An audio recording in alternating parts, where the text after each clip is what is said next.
As you can see, they do things quite different here. They don't just pull up in a truck and take off with the materials. They got to carry it all. They even carried it all down that hill, which would be what you have to do everywhere. My wife got a new radio, and just like every other Filipino, she loves her radio. She wants to listen to our local, the Seventh Day Adventist Church here, as many places in the states, they have their own radio station, and it's really quite wonderful. And everything that we have is right here in the city that I live in. And the radio station is right there. In fact, I went to get an ice cream at 7-Eleven. Uh, and the guy who runs the radio, who is also in our church, whose mother sadly just passed away, he was there, and I showed him that was the day we got the radio. And we got it just so we could listen to uh, that station. Now my wife's carrying it around. And she can't wait to start. Okay, so that's no way to do things. All right. Anyway, so now it's happening. It's really going pretty well here. We have, there's Koya, our next door neighbor. We have the piggery going up. There's lots and lots going on. And good news with a big, huge sigh of relief. You know, I lost my father. I came here, and I think I've been here for 6 months. I just figured out how to call into the States without. I tried it with Globe, and it's just like everything you spend just gets sucked right out of your phone in an instant. It's just not. They're not. It's not. Well, it's just a ripoff, honestly. I don't see how anybody would do that, and to me, it's like international calls are just not something people do anymore. So I don't. If you don't have Messenger or the internet, people just don't do landline stuff anymore. It's kind of rare. But then people, many of us, we have people who don't do computer stuff.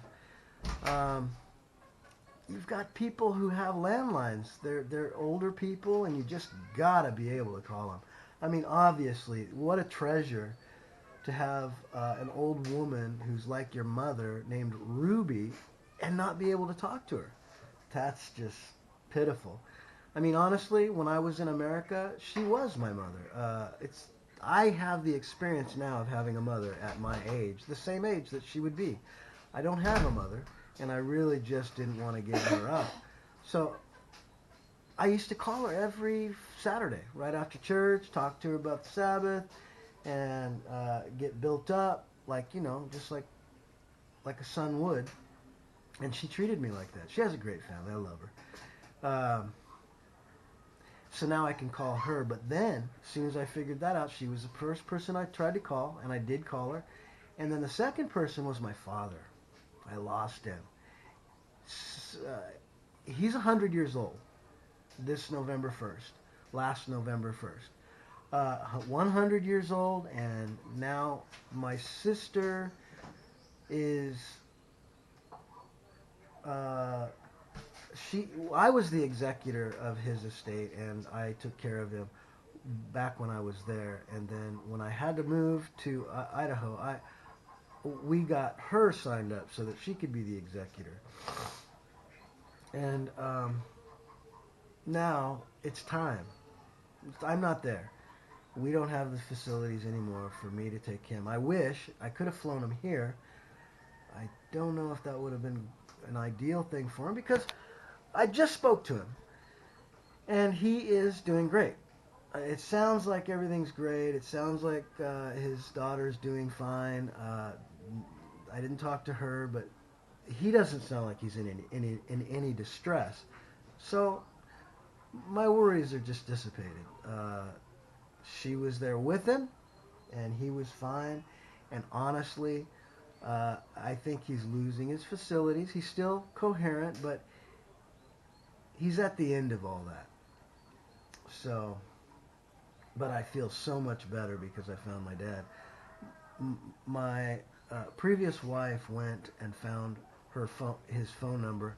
My daughter went to his house. They both went to his house, and they said that he's not there. Then my previous wife did get his phone number, and they changed it.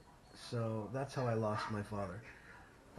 When you're 9,500 miles away, you can't just go over and get anything done. You just have to rely on other people, and other people are busy. And I was really fortunate that my previous wife was willing to do that for me, because I was really stressed out about losing my father. Can you imagine? This is the last. This is really close to the end of his life, and I can't speak to him. That's not good. Uh, now that I've got his number again, I'm going to go ahead and call him at least once a week, because time is running short, and I certainly don't want to leave anything unsaid. Even though it doesn't seem like he's not that sharp. It doesn't seem like he really knows he does know what I'm talking about sometimes, but other times not. So anyway, that's an update. That's really good news that I found my father. Yeah, I lost my father. I don't know. That's part of being 9,000 miles away. If you lose somebody, what do you do? Not much you can do, especially if they're older and there's no computer. Yeah, that's a big problem. And it's not like I can just jump on a plane. I could. If I had an emergency, I could jump on a plane. And just do that. But do I want to use what I have as far as resources, my emergency possibilities for something like that? Because he is 100 years old, and what am I going to do? I'm going to get there and find his phone number? That's not quite worth it. And honestly, I didn't think I was ever going to be able to speak to him again when I left the States. So I made sure that I said all my goodbyes, let him know that I was going to be out of touch, and then I came here, and it was true. I couldn't call him. When you don't know how to do something and you're in a foreign country, it's not like you can just go ask somebody.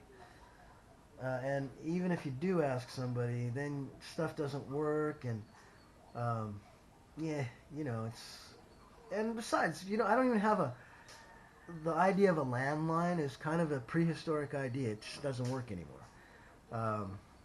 Luckily, Tom over at Tom and Ruth's Philippine Adventures, he did a video on how to make a call, and one of his ways worked for me, and now I've got like 200 minutes built up. So that's exactly how I got there. Good old Tom down the street, literally, helped me out, and that worked out for me. Yeah, thanks, Tom. So I don't know. I don't want to keep talking, but I'm very glad that I found my father. You only have one father, and I don't have a mother. I do. She's just not really my mother.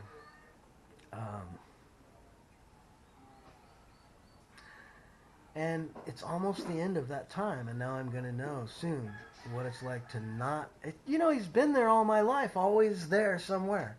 And now there's a time coming very soon where he will no longer be there, so I literally don't want to miss any of that time. Just don't want to do it. So I'm really happy, but I also don't want to live in the States. I want to live here. I want to experience my experience, living my life. I'm having an adventure. I'm doing some farming, and I'm making it. So, and it's important. This is my life. What you do is you grow up and you leave your parents and you go live your life, and that's what I've been doing all my life. But now I'm able to call him. That's good. Anyway, I'm going on too much. I got excited about calling my dad. I even called Ruby again to let her know that everything that happened, and because we thought some pretty horrible things, you know. Uh, it was a very stressful situation when I found out, as soon as I finally was able to call, that that phone number was no longer connected. Whatever. Anyway, have a good day. I'm going to have a good day as well. God bless you, and talk to you later. Please like and subscribe. Push the notification button and share and comment if you'd like. Thank you.